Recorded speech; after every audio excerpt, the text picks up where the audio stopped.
Yes, Director John Haschek.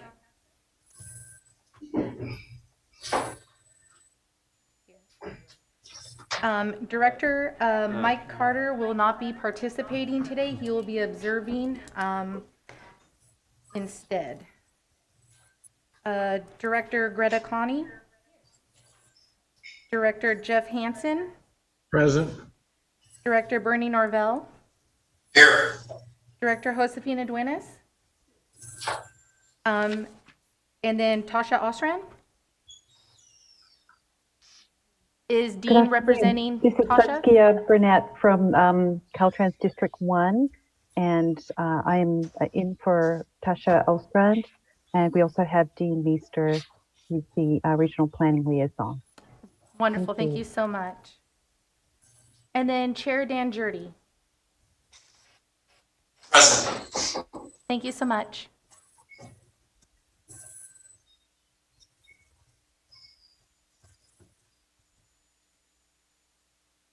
Well, we have the AB 2449 notification considerations. Do we need to take action on it or just note it? We do not have any AB 2449 qualified actions to take. So Director Carter is observing today, but because we do not have a quorum present in one single physical location, we're unable to take any of those actions allowed under 2449. Okay, thanks. And I see Mike, I guess you're probably at your home there, Laytonville. Okay, all right, we're going to convene as the Regional Transportation Planning Agency, recess, and then reconvene as the Policy Advisory Committee. First on our agenda is the consent calendar. Do we have any comments on the minutes of April 3rd or the 21-22 fiscal audit? Hi, how are you? So we have really something before, you know, the clip house there. Do we have any comments on the consent calendar? So we're working on getting a new awning and something that's come by in our report. We do not have public comments and no public presently current here in the board chambers. Okay, thanks. We have no public in Fort Bragg. Square feet. Would someone like to make a motion to approve the consent calendar? I want to make sure it's like built in, right? You know. So move. Second. It's just kind of like, it's, and then those extreme, it's been the same thing. So I don't know if you would write patio lights or. No, just for the actual sign. Huh? Are you guys gonna do an actual sign? I didn't hear it because there was someone in the chambers that wanted to make a motion to approve the consent calendar. I will move to approve. This is Greta. Mike. And Haschek seconded. Okay, thanks. Oh, no, that's. I guess, can we have roll call for approval of the consent calendar? Director John Haschek. Yes. Director Greta Connie. Yes. Director Jeff Hansen.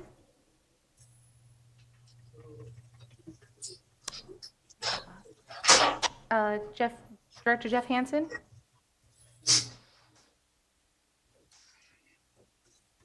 I think you might be muted. Yes. I Okay. apologize. No, that's okay, thank you. Director Bernie Norvell. Yes. Director Josefina. Okay. And then Dean Meester, will you be voting? This is Saskia Rima Burnett. I will abstain from that since I was not at the last meeting. And Chair Dan Jurdy. I'll vote yes, thanks. Thank you. Okay, do we have any members of the public that have arrived in chambers since the last discussion or in the Zoom meeting who'd like to comment on non-agenda items? Dave Speck. Thank you, Chair Jurdy. Briefly, my compliments to Caltrans District 1 and the team working on the Wallala Streetscape Master Plan under direction by Karen Coonrod.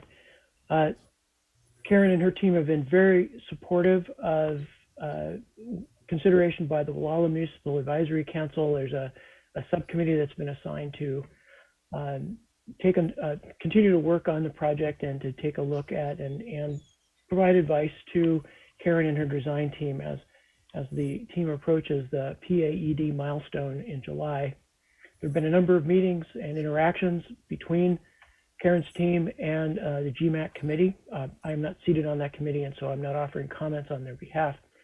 But I did want to mention that I appreciate the investment of time and care and support that the Caltrans District 1 team has provided to the GMAC committee to help visualize different ideas, different approaches, and refinements to the project definition as the ATP grant is formalized.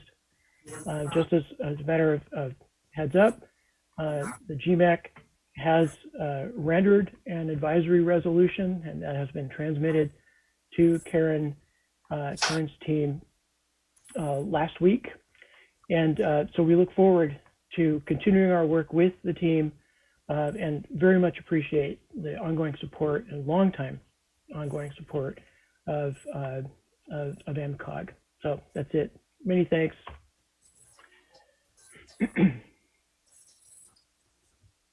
Okay, thanks. Do we have any other members of the public who wish to address the board on items not on today's agenda?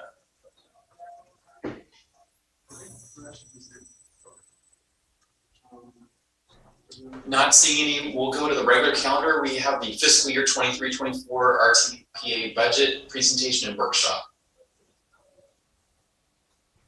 All right, I'll do that. This is Janet Worth, Deputy Director and Financial Officer. I'd like to share my screen. So just a moment. And then I will get that presentation going. There we are. All right, can you all see that now? There. Okay, well, good afternoon, everyone.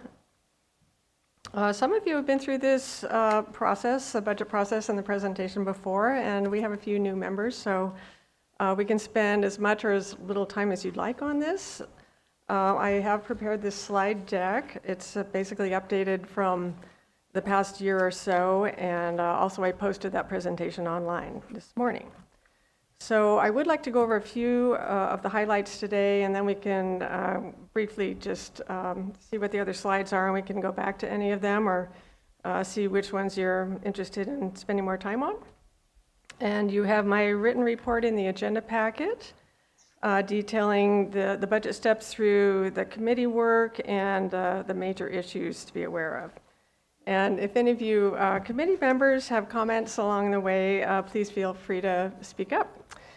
And every year I like to choose a transportation photo that I've taken somewhere in Mendocino County during the year. And this one is of the recent snows that we had last March. It's on Lower Sherwood Road. So moving right along, we have the local, state, and federal funds of various types. The revenue for the new fiscal year, 23-24, in total for all the funds so far is $15.9 million in this draft budget. And that includes the state funds for the Covelo Trail project, which is quite a big project. So MCOG is responsible for administering the TDA funds in Mendocino County. That's the Transportation Development Act. And that's got those two different types of funds in it, the sales tax and the state transit assistance from fuel taxes. And in addition to that, we have the state and local planning funds. And Alexis here is going to, she's provided a report in the packet, and she'll be talking about that in a little more detail as we go along here. So the other funds, most of these local and state funds are for the planning program. In addition, there's the active transportation program called the ATP. And also this year, we got some additional funds for that Covelo project from the State Highway Operations and Protection Program. That's the SHOP. So you can find details about all these funding sources in your packet. We've got those explanatory notes with some more detail and some links. So that's just an overview of the types of funds that we have. In your packet, you've got a summary here. It doesn't have the color tints. This is just to show you where the local, state, and funds and federal funds are. And it's not meant to be legible. I'm just showing you this for reference to see what you have there in your packet. And this is something that'll be coming in the final budget package. We'll have this supplemental format. It's 3 pages, and it's got some itemized details and comparisons to the prior year, some additional line item notes. So that will be coming. I haven't had time to do that one yet. And this is the explanatory notes that you've got on your packet. So that's where you can find details about all of these funding types. So this is, these are the main points I'd like to make here on this screen. It's pretty much the major issues. Last year, the sales tax for fiscal year 22-23, we're still in that fiscal year, was at an all-time high of 5.1 million. And with the new 4.9 million estimate, we're seeing a slight downturn now, and I'll get into that more in a moment. But fortunately, we do have this state transit assistance, the STA, from gas taxes, and that has an all-time high of $1 million from the state controller's estimate. It's the first time we've seen it reach that $1 million mark. So gas taxes are on the rise again as travel resumes following the pandemic. Those were pretty low during the pandemic because people were all staying put. So now we're seeing the opposite trend is kind of going back to normal. So that is helping to offset the slowdown in the sales tax revenues.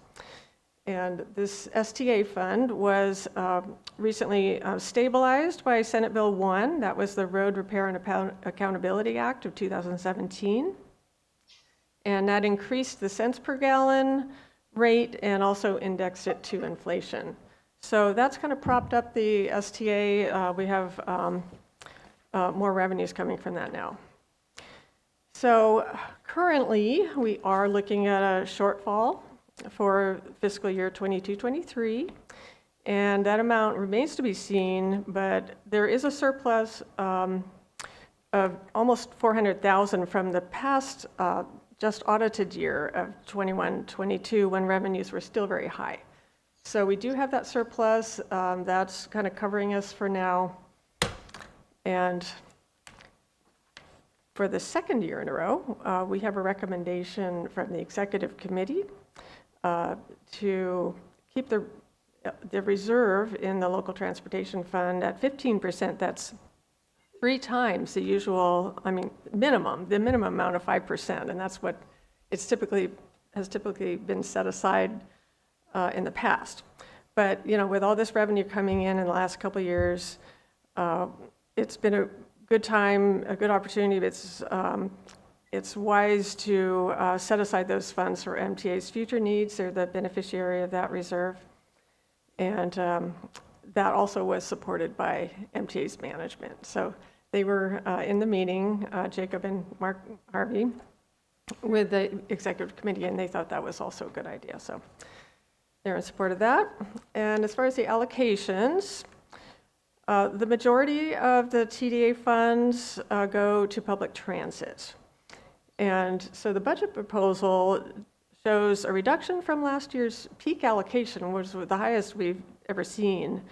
So it's down 6.5% in the estimate for this coming year's budget, but it's still higher than it was in 21-22, just a couple of years ago. So it kind of splits the difference. It was up about 14% last year, so it's dropping partly back down. So it's still a very high number. And I'll be getting to those numbers as we go.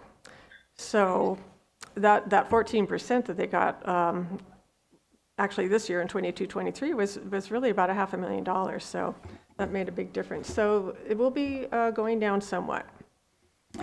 And so we are looking at a shortfall as I said, and as far as the actual revenues that will be available, I'm keeping a close eye on that, and I have cautioned MTA management to be prepared for a reduction of possibly somewhere in the neighborhood of $200,000 if the LTF revenues continue to fall short this year at the rate that they're going. We're hoping to, of course, recover some of that.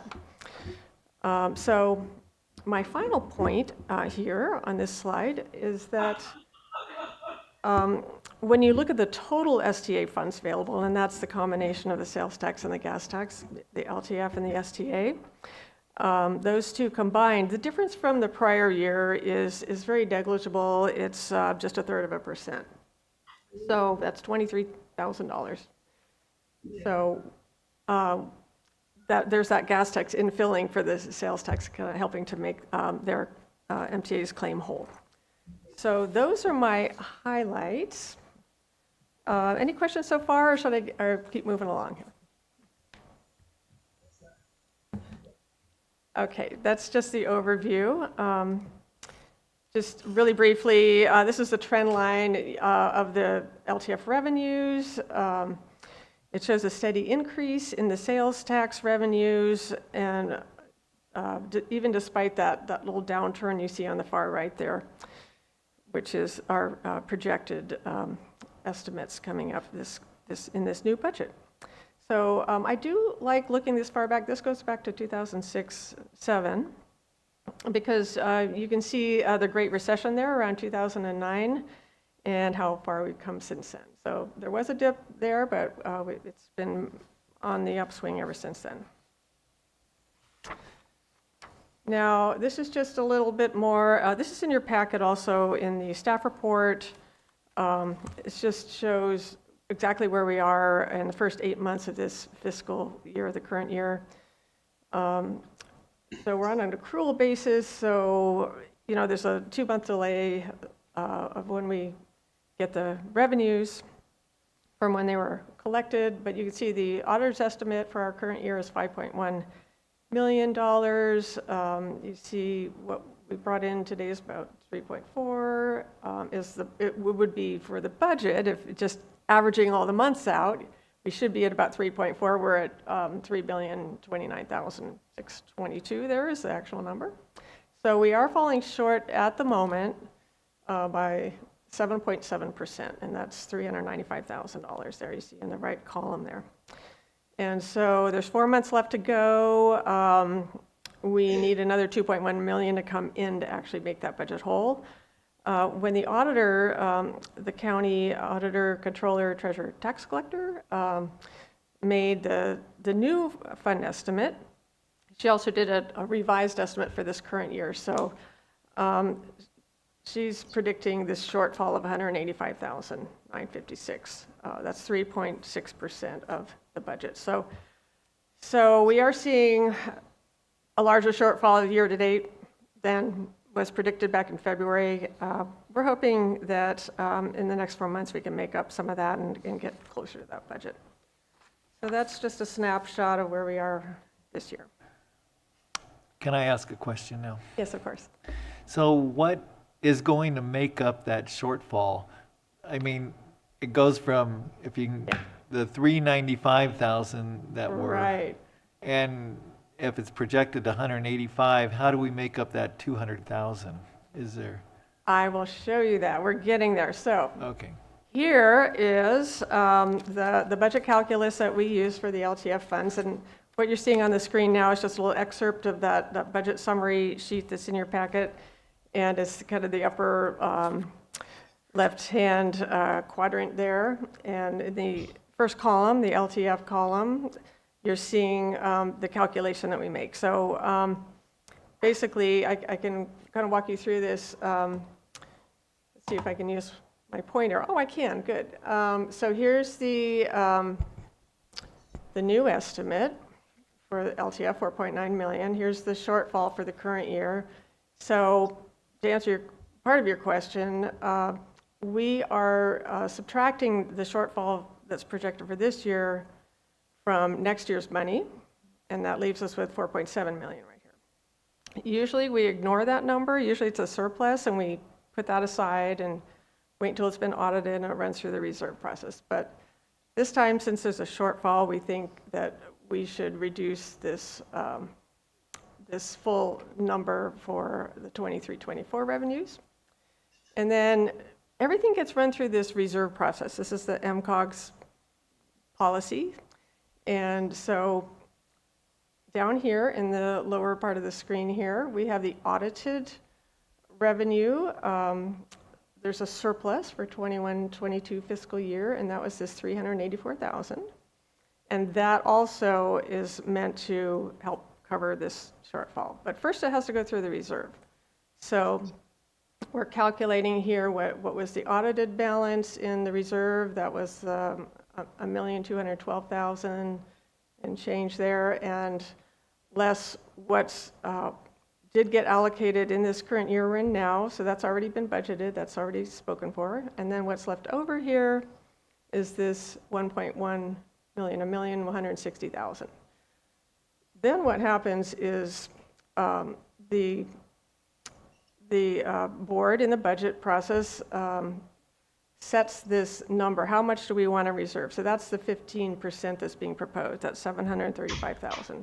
So that is what we want to keep in reserve, and then whatever's left over can flow out into the budget. So what you see left over right now, if all the revenue came in, is $425,000. But I'm thinking that if the shortfall is any more than this 185, and right now it is higher, it's a couple $100,000 higher, this will be a lower number. This bottom line here, that can change.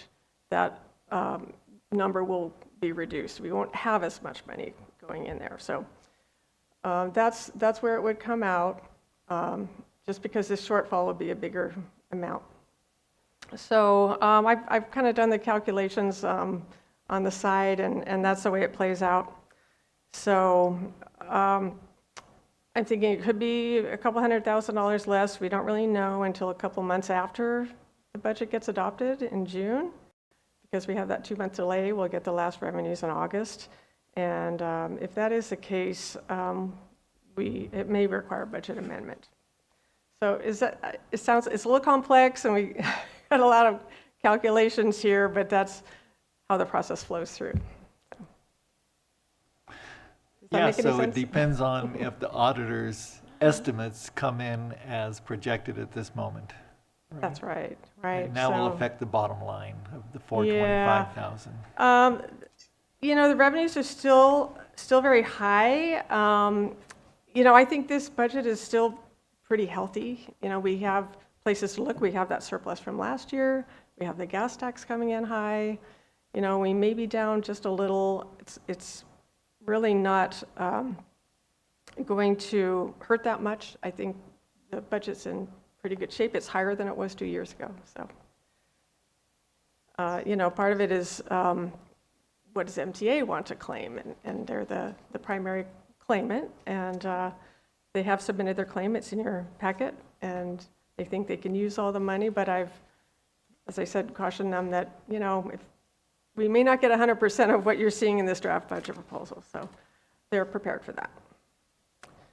So that's how that works. I hope that's clear enough. Here's kind of another way to look at it without all those numbers in there. But, you know, we're looking at the last audited fiscal year. So that was 21-22. And then right now we're setting that reserve balance in the current year. And so next fiscal year is a budget we're building right now. And that shortfall, if there's a shortfall, the reserve covers it. We dip into that reserve. So that is basically the last step in determining the available revenues. And so from there, we go to allocations. And this is the usual, the allocation priorities. And these are the established priorities according to Transportation Development Act. So administration is off the top. We have 2% that's optional, but this board likes to typically allocate that. And the planning program target is about 3%, and then the rest goes to transit, and they have their different uses for that. Those are all different codes in the TDA. So here's the trend in allocations. The past dozen years or so, we got the new proposal added on to that last column. The purple bar is MTA, and these colors down here are the programs that MCOG has. The administration, the bike and ped is the red, and then the green bar is planning. So we can come back to this later if you want. These next slides just show the 3-year breakdown of how it looks for the different allocation priorities with administration. That's number 8B on your agenda there. And it just, you see the costs are rising a bit because of inflation is very high right now. But as a percent of the budget, those administration costs are roughly comparable as a percentage of LTF revenue to what it has been. If you see, we're typically around between 10 and 12%. And last year, we had this other direct cost was pretty low because we had some savings in the previous year due to the pandemic. We had a lot of savings. We weren't spending much of that, and there wasn't travel and things like that. So now we're back to this normal other direct cost. It's usually between $50,000 and $60,000, and that's things that are not in the staffing contract. Those are the audits, different. There's travel and training, education. We have several things in that: dues, memberships, things like that. So, all in all, I think we're pretty on track. It's still pretty reasonable. If you were to look at our total budget and how all the funds that we're managing, the 15 or 16 million there, we're running about 3% as administration, 3.5. And planning, this is 8C on your agenda. The Technical Advisory Committee made their proposal with staff, and it was a little higher last year. Lexi can talk more about this, but there were some extra projects, some planning studies that were needed, and we'll have more discussion of that if you like. But now we're back to this target of about 3%. So we had a little bit of old money to use up, have been sitting on the table for quite a while, and we're clearing that off, and the new LTF is pretty low number. So between those, it's running about on target. And we can always come back to that. Here is just a snapshot of the draft OWP, and this is before adding in carryover. Those numbers aren't really known at this point. There are multi-year projects that get carried over. And usually, so the 659,000 here is the draft, and usually it gets to be a substantial increase when we get that carryover in there, and it's, the planning program is typically over $1 million. There's several different funding sources in there, and this would be a good time for Lexi to come up and talk about planning, if you'd like to do that now. Sure. Thank you. Hi, I'm Alexis Pedrati. I recognize some and see new faces. I am the project manager for the planning work program and the planning side of MCOG staff. So as Janet, you've been listening along the way. The planning is a smaller portion of the budget process. I did include a staff report that kind of broke it down a little bit further for you guys, but I did include the draft overall work program for 23-24. As Janet just mentioned, it doesn't include carryover projects. We will include those as we get further into the year and know what we have to expect for carryover. The overall work program, it really starts quite a few months back. We open up applications, solicit applications to local agencies in the county and the cities. All the way back in October, we start the process. It goes before the TAC. They review, rank the projects, and decide what's going to move forward into the draft overall work program. We've gotten forward into February, where I had the draft submitted to the TAC for review and recommendation to Caltrans, last month, you guys did see it on the consent calendar for approval to release for comment for Caltrans. So Caltrans has reviewed it. They have had minor comments on the draft that will be incorporated into the final in June. That will come back to you guys again. I'm happy to go into great detail or little detail. Those are the projects that we have in the overall work program currently for the draft. As Janet mentioned, and you can see there are some pending carryover projects. We do have a few new projects. The county DOT, which is work element 6 up there, they apply every year for annual dollars to support their combined special studies. And we also have work element 15, which is Point Arena Downtown Parking Master Plan. So those are the two new projects that we expect in the new work program. All other elements you see on here are annual elements that support the MCOG planning staff work, whether it's regional government and intergovernment coordination with work element 1 or 2. Work element 3 is the MTA feasibility study. I wanted to mention quickly, Janet had noted that the overall work program last year was a little bit higher. We did include that study for MTA last year, which was $150,000 more. So that was above and beyond out of the local transportation fund. So that's why last year's was a little bit higher. We do also have a little bit of money set aside in the project reserve. MCOG staff has submitted Caltrans grant applications that we do set aside a little bit of local match in anticipation that we hopefully get awarded one of them.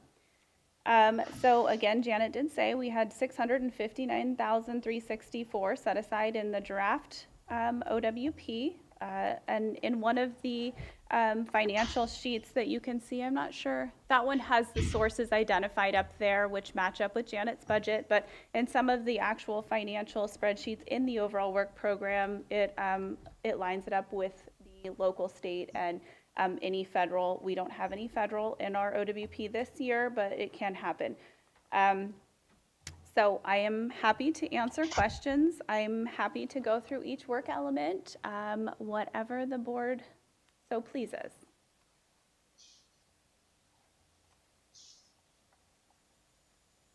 You do have a staff report with a lot of detail in there, don't you? Yes, I do. Yeah, Each and every work element's kind of touched in each of in the staff report. Yeah. Any questions? Let's see, it comes in right after the notes section, so it's 8C in your packet. I have one minor question. On your staff report on work element 13, the central business district for Fort Bragg, it indicates that the responsible agency is City of Ukiah. That's just a typo, right? Yes, it is. Okay, thank you. Yes, I apologize. Yes, it is. City of Ukiah is not responsible for Fort Bragg's parking evaluation. Fort Bragg will be responsible for that. And that, I have spoke with staff over there, and they do intend to carry that project over, so that's why we have a placeholder for that project. Excellent, thank you. Yes. I'll also add that the project reserve, Lexi mentioned, that's for set aside for a grant match for a pending grant application, but just to let the board know, we've applied for planning funds to do a circulation study in the Noyo Harbor area in Fort Bragg. So that's what that is set aside for. You know, I just whipped out this slide this morning. I didn't catch that about the work element 13. So It's right on yours. It was. it's right on the slide. Okay. Yes, I was trying to make sense of it. It's a typo in my staff report. Yes. No, you're It fine. is Fort Bragg. It Okay. is Fort Bragg, yes. All right. Yeah, some of these change from year to year. Usually it's what, a year and a half, 2-year project. Yeah, and 12 is the City of Ukiah. So 12 is the City of Ukiah and 13 is Fort Bragg. They're both carryover projects.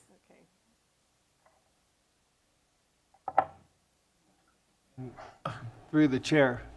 So with the feasibility study for the Ukiah Transit Center, is there an estimate about how much that will cost? Yes, that project is currently underway.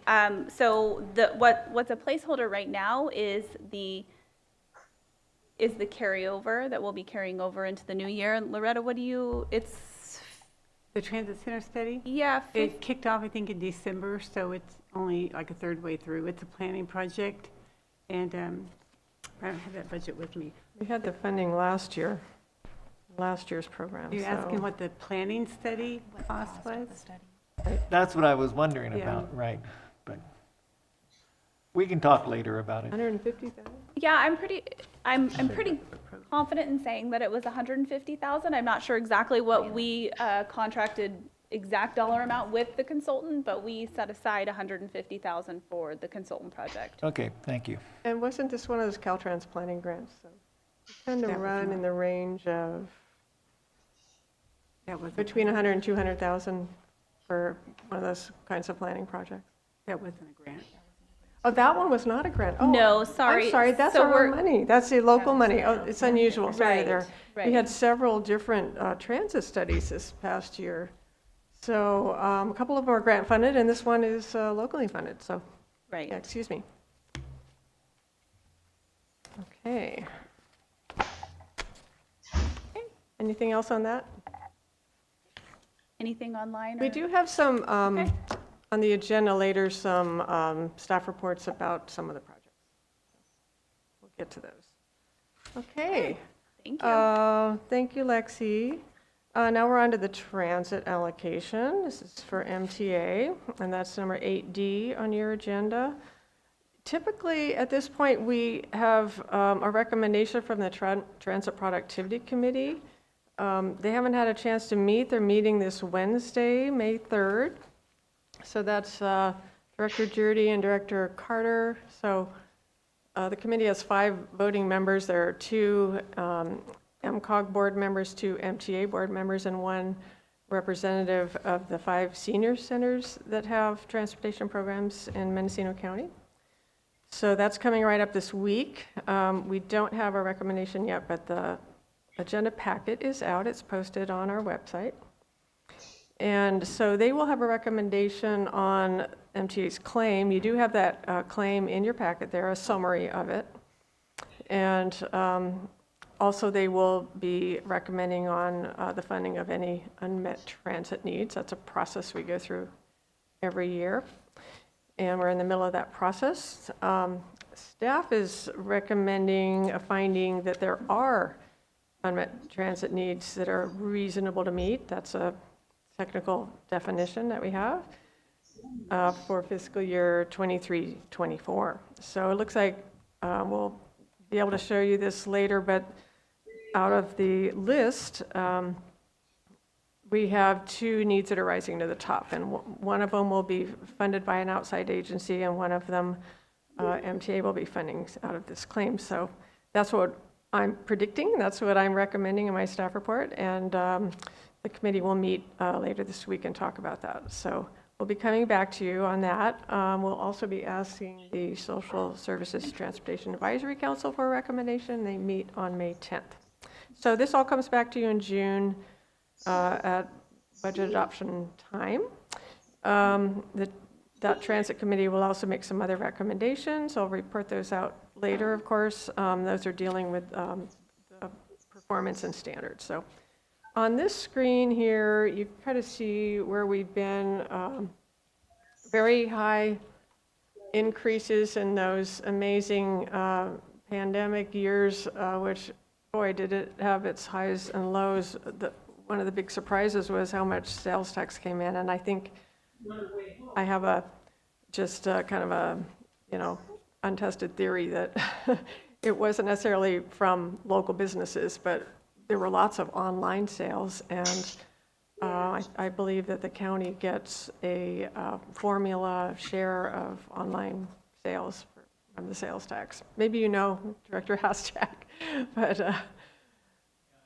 it's something like that was going on, right? Because our revenues in that first full pandemic year was up 20%, so really huge. That's why we had all these surpluses, unallocated balances we were able to carry forward, and it's covering us now. So let's see, what do we want to look at here? So back in 21, 22, MTA was getting 3.4 million for their operations. We had this year now, we had those surpluses that were added into the budget. So they got 3.9 million. We'll see if this materializes and hope we don't have to dip into reserve to get that full allocation this year.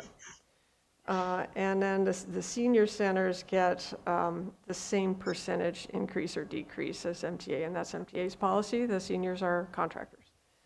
So MTA in the coming year's budget proposal is 3.6, closer to $3.7 million, and so that's showing a decrease of 6.5%, as I mentioned earlier.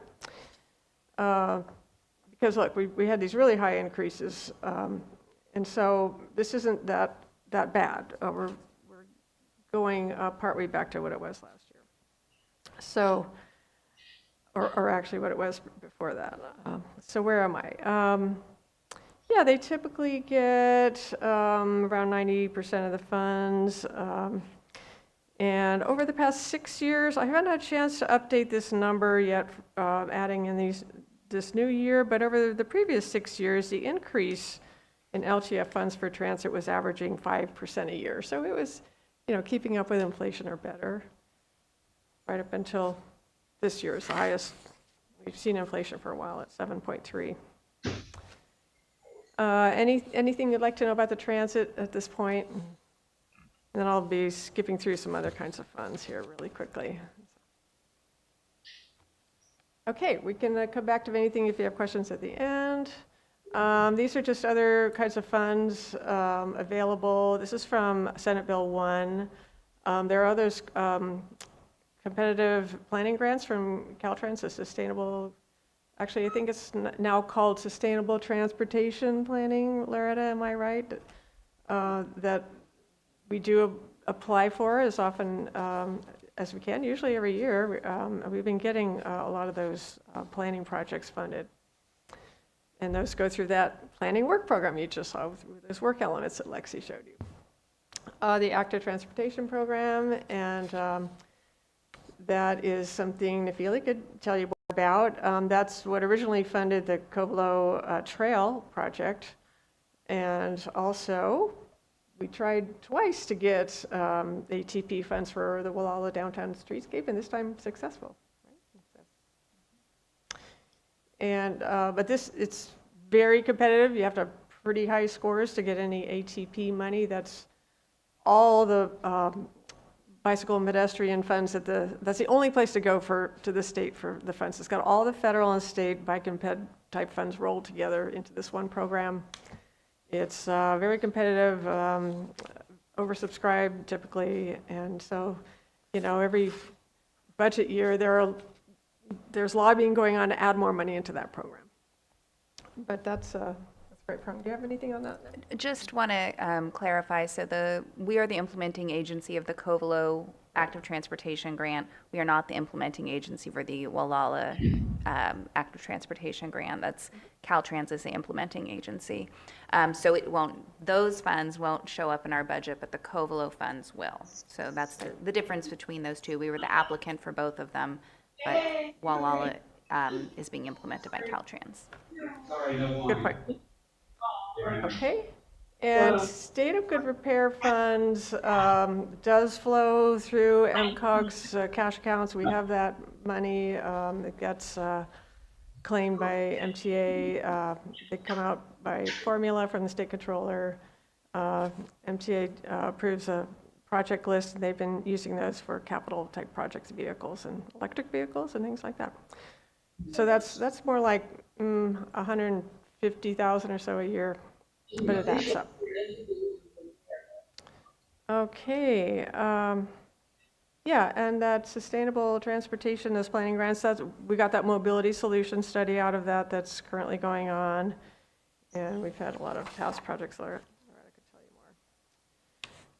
more. So this is the only federal funds we get, but they are exchanged for state funds. That's what we like to do. It's a lot simpler to use those funds. that was called RSDP, Regional Service Transportation Program. It's also now called Surface Transportation Block Grant Program. So same money, it's in every federal transportation authorization bill. And right now we're getting about $800,000 a year out of that. So those keep going up. And that comes, right now the current federal authorization is the IIJA, Investment in Infrastructure and Jobs Act. It's also called the Bipartisan Infrastructure Law. So we have that money, and that is used for, by MCOG's own policies, 3 different things. We take $100,000 off the top for what we call the partnership funding program, and that's how we get, I talked about some of this last month in the orientation. I don't expect you to remember it all, but we've gone over some of this. The partnership funding program, it can be used for matching funds, for instance, with the Covelo Trail. It's been used for kind of multi-jurisdictional projects where we're pooling money with the county and Caltrans, for instance, to do a project that no one can do on their own. I think last time I mentioned the Simpson Lane roundabout was the first one that came out of this. What else? Then we had. Yeah. Is there a question? Yeah, I've got a question. Okay. Is the Surface Transportation Block Grant, is that considered state or federal dollars? Because my question is because sometimes a state grant cannot use state dollars as the match, or sometimes a federal grant can't use federal dollars for the match. So what are the limitations on using these funds for match? We've exchanged it for state funds.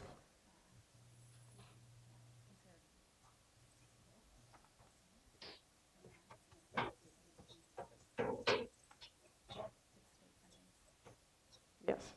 What is state funding? This is state funding. Yeah. Yeah. Right. It starts out federal, but it is state funding when we get to use it. Okay, so if we were to apply for a federal grant, we could use these as non-federal dollars as the local match. I think so.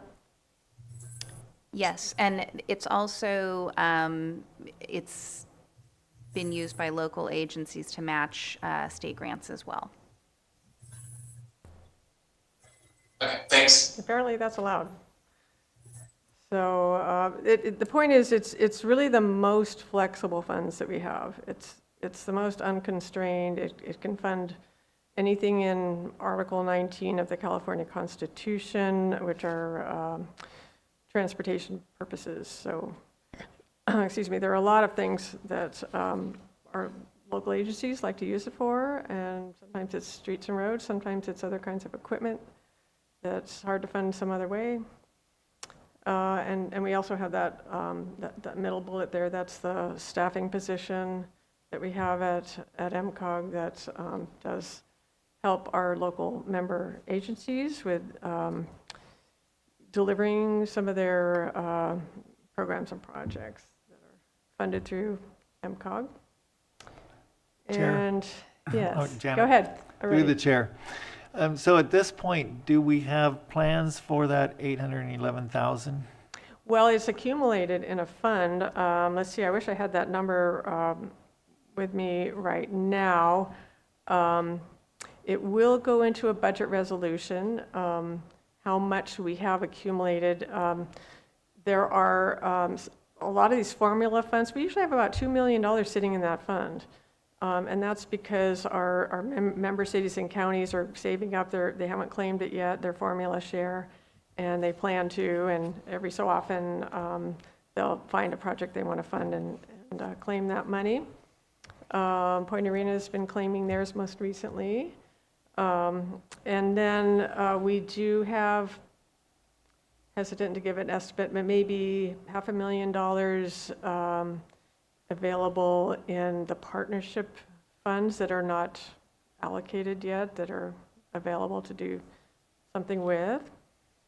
And that's where the fund balances are. And then there are the funds that are in the cash account there that are already allocated, say the partnership fund that haven't been expended yet. So those are the general areas. Yeah, so I'll just add, of this 811,000, the only part that does not have a planned use is the $100,000 of the partnership funding program.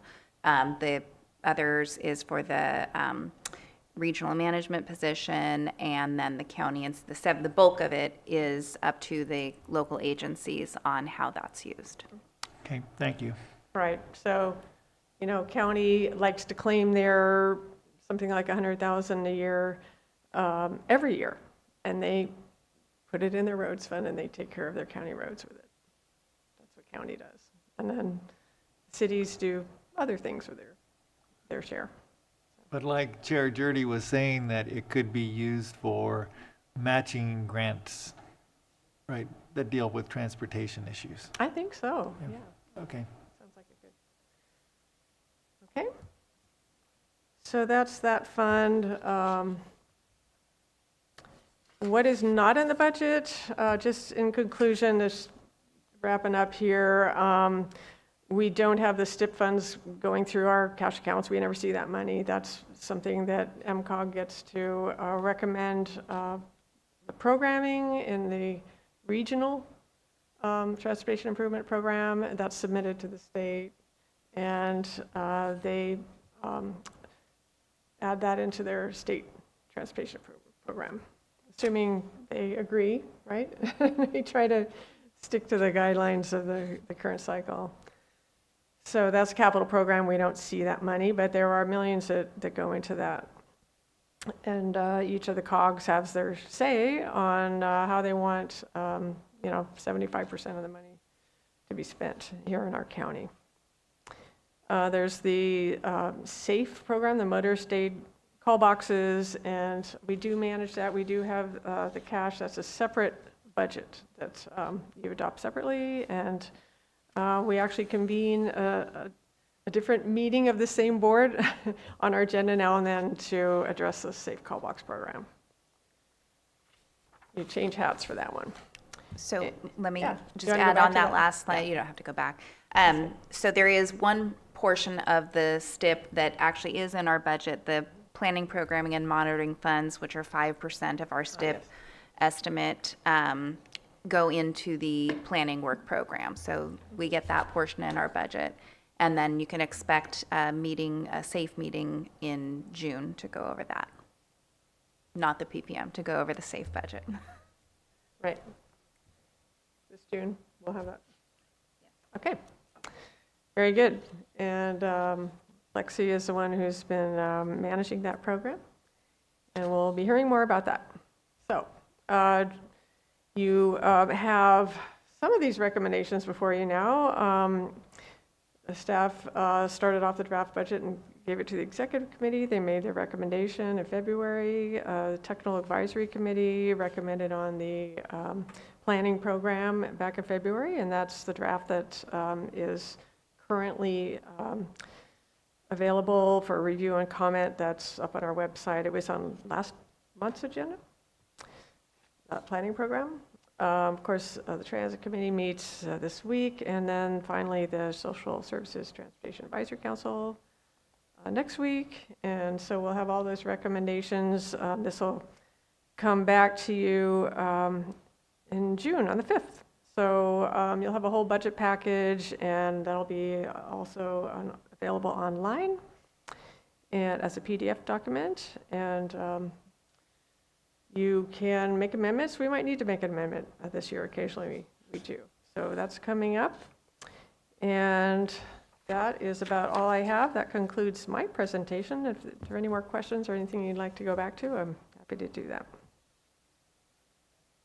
And then, of course, we have next month too that we can look at this. We try to get as far along as we can at this point in the budget process.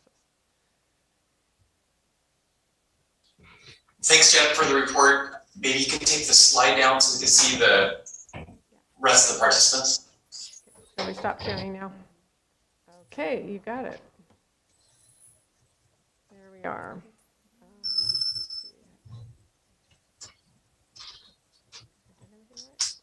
Okay. Well, these were just oral presentations. Do we have any comments from members of the public?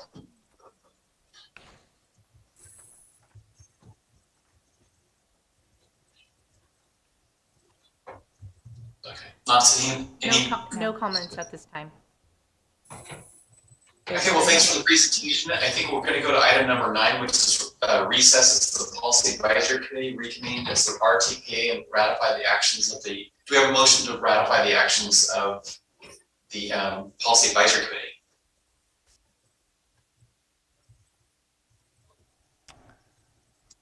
All So moved.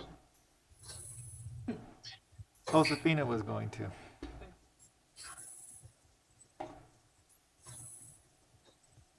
Okay, so now take a motion in a second. Can we have roll call? Thank you so much. I just have a question in regards of the MTA budget, and this is something that I have been listening to in other several conversations with, for example, my city council, Ms. Susan Sher. She is on the MTA board, and her concern and my concern is that we have been providing services with using very large vehicles that are not being used in the full capacity. So our concern is we are using a lot of money on gas and drivers, and we also are being just contaminating the air. Is there any chance that we can consider like using a van for the seniors? Because most of the time this is just one person who is being picked up. And maybe using smaller buses for the regular transit that we do. It's just our concern, both of us. Thank you so much. So can I suggest that we discuss that when we get, rather than as part of the ratifying the action of the Policy Advisory Committee, that we discuss that later on the agenda when we get to the Mendocino Transit Authority report? Would that be all right? Okay. Yeah, thank you so much. Okay, we'll come back to that then when we Yeah. get to that And item. just a note, that is the kind of thing our committee talks about, and we have that meeting on Wednesday. You could join that meeting too if you like, or listen to it. Thank you.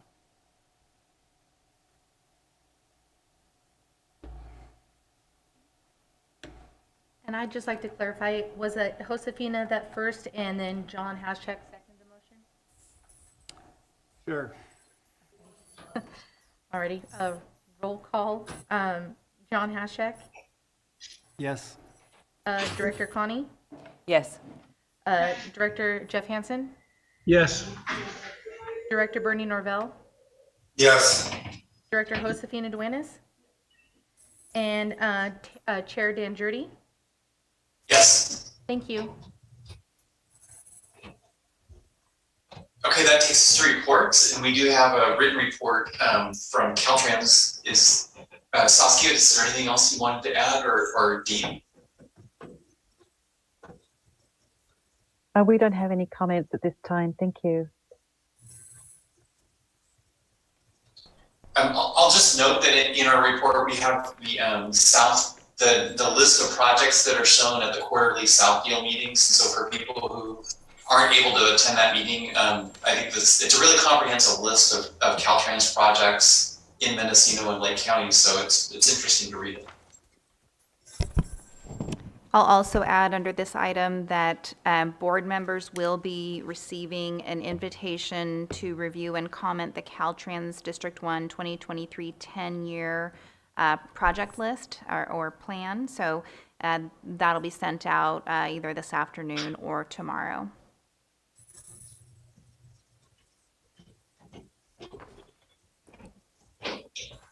Okay, thanks. That takes us to Mendocino Transit Authority.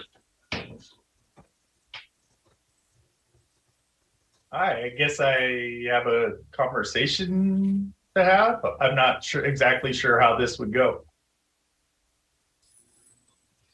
Well, Jacob, you heard the comment. So, and it's come before, just about the size of the buses for the different routes. And Maybe there's, I don't know, something that could be done either at MTA or at this board, I don't know, like an ad hoc committee. I don't know, just some sort of future discussion. I don't think it's on the agenda really for today, but can we have some sort of future discussion either at MTA or MCOG, just about how the size of the buses are selected and based on the ridership? Okay. So the regulations, basically, the ADA regulations have us having accessible vehicles for all members of the public. We drive these coaches around. We are reducing the size of the coaches in our next order by 5 feet. Basically, it makes it easy ingress and egress out of the buses for mostly our wheelchair passengers or special needs folks. When we do that, if we were to do shorter vehicles, it takes us maybe 3-4 times the amount of time to load a wheelchair. And to put 2 wheelchairs onto a large van is problematic. So that being said, also environmentally, the large coaches have less pollutants than your regular passenger vehicle because of the way they have the clean diesel technology. Those were the 2 points that I heard in that comment. We have agendized this for our next board meeting. We do have a board member that brought this up. Apparently they live on the route and they have a problem with the bus coming up and down their street. So we will be looking at that. Ridership, if you think about first thing in the morning, middle of the day, late afternoon, we have a lot of passengers going north or southbound in those hours. And then coming back, we may not have as many passengers. So if we had 30 passengers going northbound, we may have 7 or 8 passengers coming southbound. So to do a large van, you would need 2 or 3 large vans to just to be able to accommodate that many passengers going that one direction. 3 cutaway buses means 3 extra drivers and 3 times the pollutants coming out of those vehicles. Okay, thank you, Jacob. So this item is on the next MTA agenda. So anyone interested in the topic, they can join that meeting, I guess. There we go. Jacob, let me ask you a question as well. So you are currently in the middle of your transit development plan. So will that plan look at that type of thing? Yeah, it's looking at what our uses are, needs, what our passenger loads are now. Unfortunately, I think if we look at the bus today, it's going to look a little bit skewed just coming out of the pandemic. If you look at our numbers going forward, our passenger numbers are going up. So if we were to get somebody tells us that we need to start using smaller vehicles, we may not be able to accommodate the loads that we will have here in the next year or 2 years. So, and I believe they're looking at that as well. Thank you. So if those consultants felt that it made sense, they would factor in the efficiency, environmental impact, ridership, and based on all of those things, if they felt it was appropriate to make some changes like that, then those recommendations would be included in that plan. Absolutely. All right, thank you.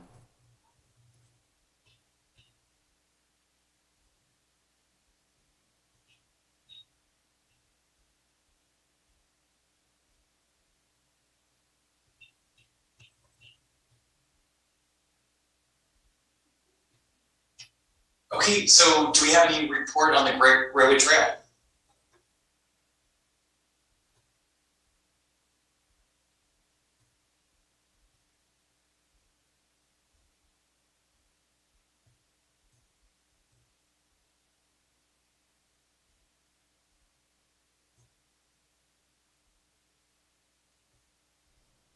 I can report if, John, were you going to report on the meeting in Hillsburg?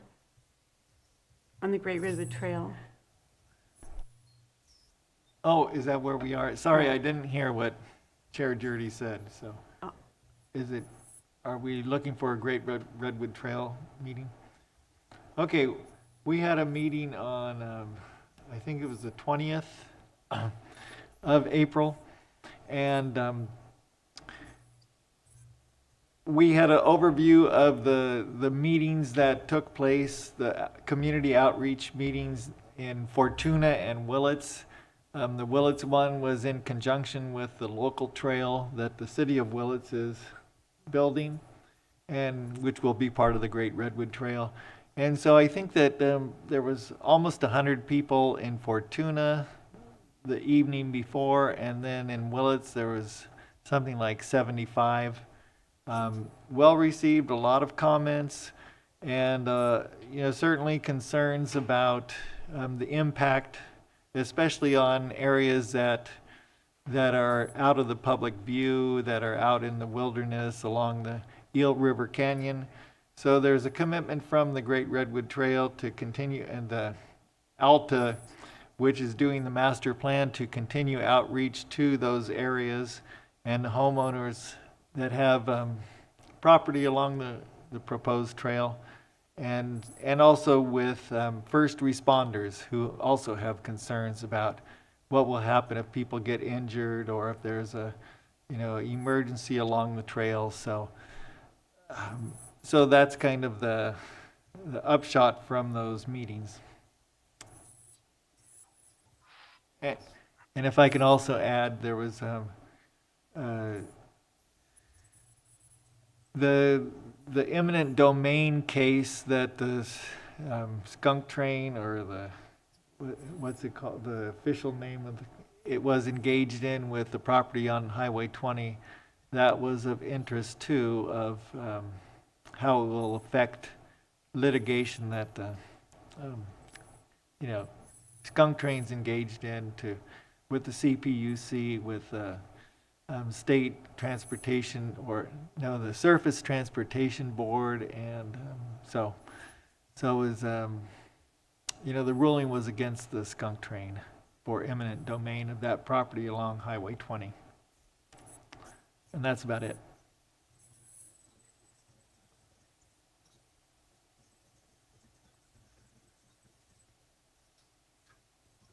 All right, thanks. That takes us to the MCOG staff. We have meetings. Is there anything you want to add about those meetings, or we want to go on to the administrative staff report? All right, Janet has an addition to that. Oh, well, I think one of the ones on this list is the California Transportation Commission's Town Hall meeting that was held in Anderson, just outside of Reading, last month in April, with the North State Super Region. So I was happy to go up there and participate in that, and gave a presentation on the Super Region, the North State Zero Emission Vehicle Working Group, which I've been leading for the last couple of years. And there were a lot of other presentations, very interesting ones, and had a bus tour on the second day and got to see the kind of projects they're doing up in that area, and revitalizing the downtown of Reading, and some of the highway projects they're doing, and kind of livable communities types of work, complete streets and all those good things. So very educational. It was good to actually meet in person with some of our colleagues that we Zoom with so often. And my takeaway from that was, I think that the commissioners that were present, there were I think 4 commissioners there, were very impressed with the collaboration of the 16 county North State Super Region, and how much we're working together to solve problems and have a voice in the North State. So everybody got a lot out of it. I really enjoyed going up there and seeing the region.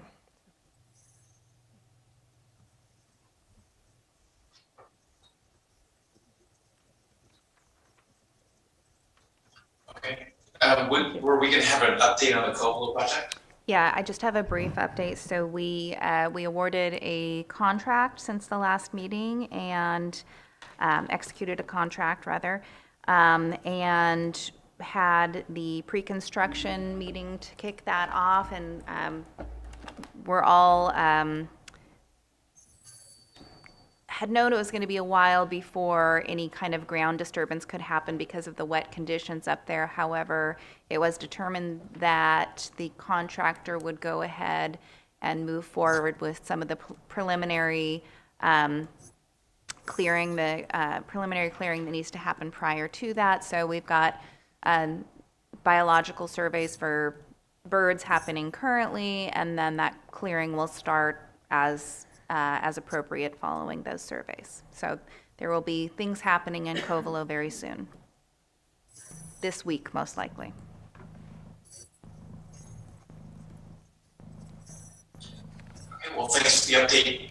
Are there any miscellaneous reports? No miscellaneous. And we see that the next meeting is the first Monday of June. So then on to planning staff. Thank you. Good afternoon. I have a few reports. Try to go through them quickly. The feasibility study for MTA's Ukiah Transit Center study. I've been reporting on this for the last few months. The project got underway in December. The consultant team had their first round of kickoff events recently with a charrette type event at the Pear Tree Center where the transit stop is. And that event was kind of slow. They did not get a lot of surveys and did not get a lot of public interaction at that event. But the next day at the farmers market in Ukiah on Saturday, they said that event was a huge success.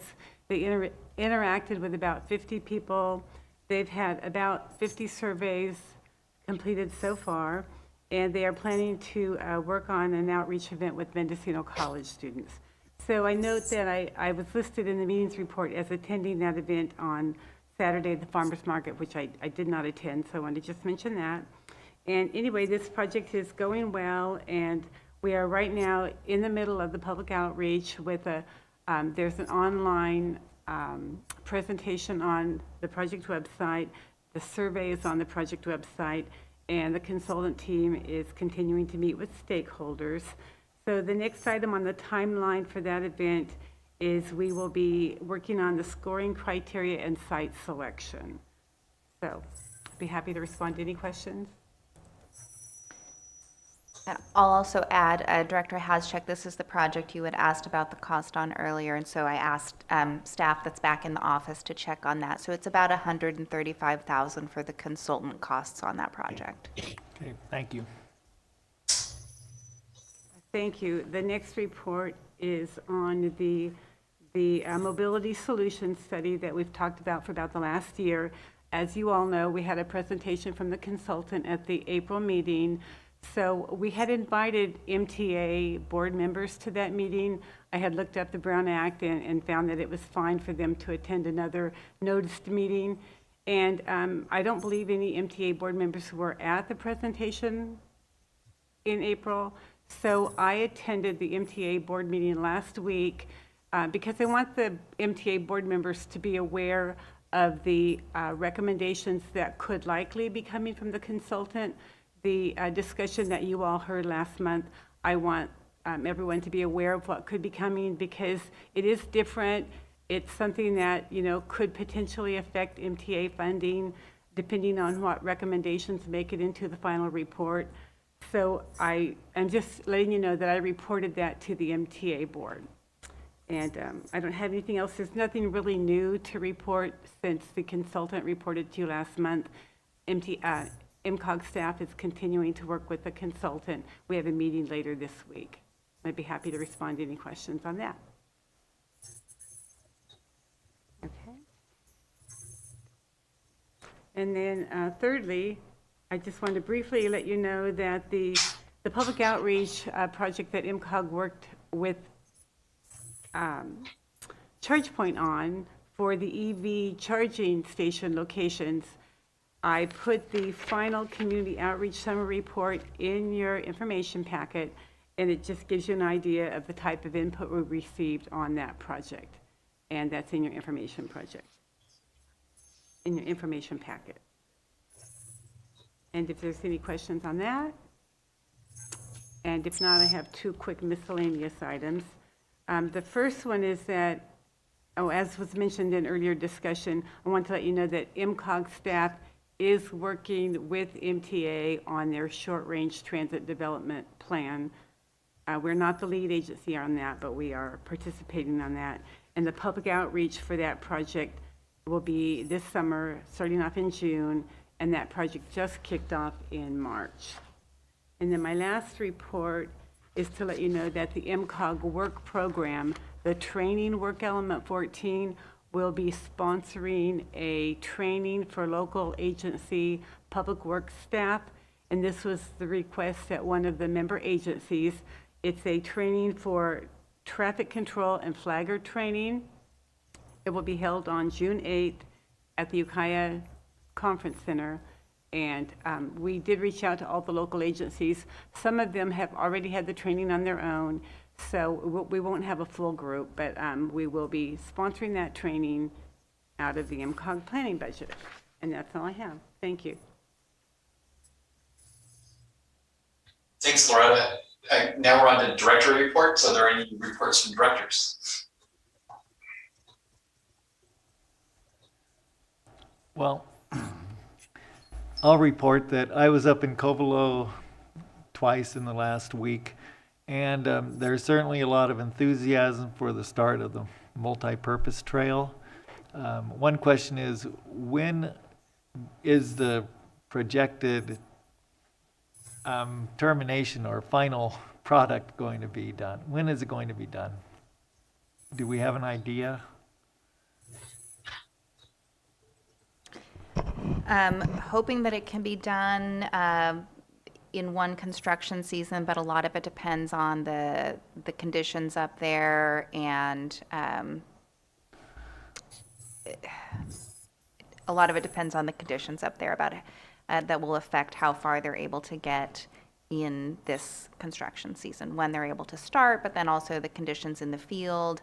You know, there are a lot of biological and cultural resources up there, so they have to be really careful. You know, if there's anything in the field that's different than what they were expecting, that could impact the schedule.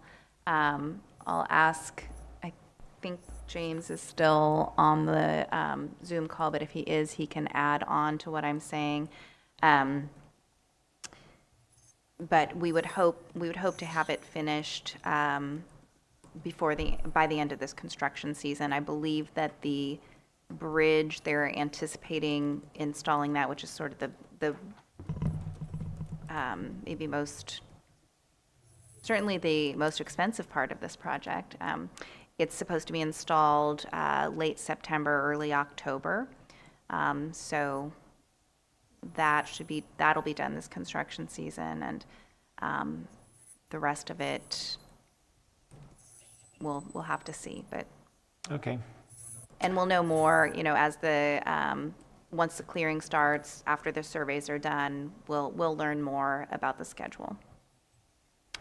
Right, things are very wet up there right now still. Yes, things are very wet out there.